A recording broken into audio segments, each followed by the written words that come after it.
Nanatiling tahimik ang P-pop group na binubuo nila Pablo, Josh, Stel, Ken and Justin sa napakalaking issue na kinasasangkutan nila ngayon about their group name SB19 na umano'y pag-aari pa ng dati nilang agency matapos nilang kumalas dito nitong June 2023. At mula noon, sila ay bumuo ng kanilang sariling company, ang Onesie Entertainment, at tinuring ang kanilang sarili bilang mga self-managed artists para sa kanilang creative freedom.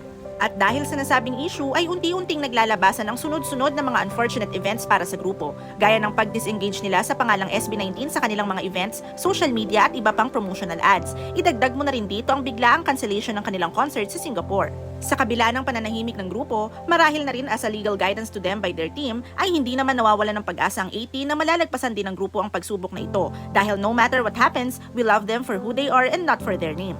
Kaya naman sa recent opening ng nomination para sa Village People Choice Awards ay talaga namang ramdam na ramdam ang nag-uumapaw na pagmamahal ng mga supporters sila Pablo, Josh, Stel, Ken and Justin dahil sa dami ng nomination entries para sa kanilang grupo na for sure ay makakapagpagaan sa kanilang nararamdaman ngayon.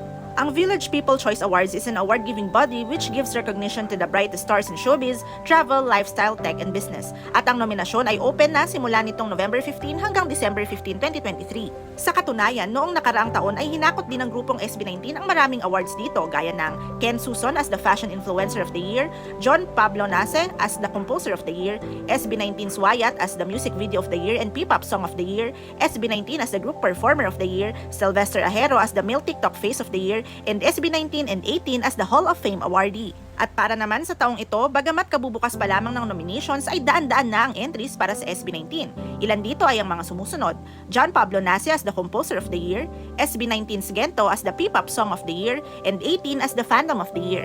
Kaya naman, to show our continued love and support for our Mahalima, ay patuloy tayong mag-submit ng entries para sa grupo para maibsan ang kanilang mga nararamdaman sa mga problemang kanilang kinakaharap ngayon. You can check the social media account of the Village People Choice Awards for more information on how to nominate. Naiboto mo na ba sina Pablo, Josh, Stel, Ken and Justin?